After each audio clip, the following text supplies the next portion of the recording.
അഞ്ചൽ പടിഞ്ഞാറ്റിൻകര ശ്രീ ഗണപതി ക്ഷേത്രത്തിൽ മോഷണം നടന്നു. രണ്ടുപേർ ചേർന്നാണ് ക്ഷേത്രത്തിനുള്ളിൽ മതിൽ ചാടിക്കടന്ന് മോഷണം നടത്തിയത്. കഴിഞ്ഞ ദിവസം രാത്രിയിലാണ് മോഷണം നടന്നത്.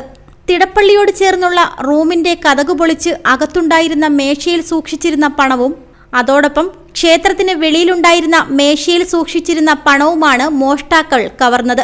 ഏതാനും നാളുകൾക്ക് മുൻപ് സമാനമായ രീതിയിൽ ക്ഷേത്രത്തിൽ മോഷണം നടന്നിരുന്നു. രാവിലെ 5:30 ക്ഷേത്രം തുറക്കാൻ വന്നപ്പം തിടപ്പള്ളിയുടെ കാൽ പൊളിച്ചിട്ടേക്കുന്നു. അദ്ദേഹം കലവാണ് കണ്ടത്.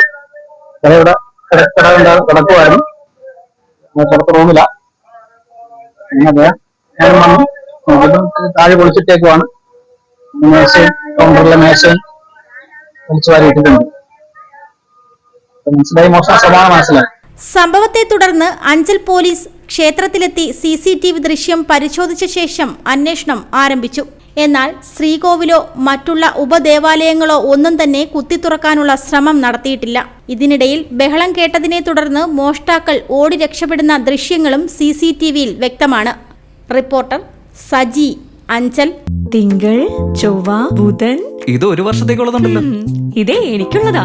ഫാമിലിക്കുള്ളത് എടുക്കാൻ പോകുന്നേ ഉള്ളൂ. ഇത്രയും വിലക്കുറവും കളക്ഷനും കണ്ടിട്ടേ 365 ദിവസത്തേക്കും എടുത്താലോ എന്നാ. ഞെട്ടിയോ? ഇതുപോലൊന്ന് കണ്ടാൽ ആരും ഞെട്ടും. ഇത്രയും വിലക്കുറവിൽ ഇത്രയും കളക്ഷൻസ് വേറെ കണ്ടിട്ടുണ്ടോ? ഒത്തിരി കളക്ഷൻ, ഇത്തിരി വില. അറ്റ്ലസ് അഫോർഡബിൾ ഫാഷൻ ഡെസ്റ്റിനേഷൻ ഇനി കൊല്ലം ജില്ലയിലെ കടയ്ക്കലിൽ.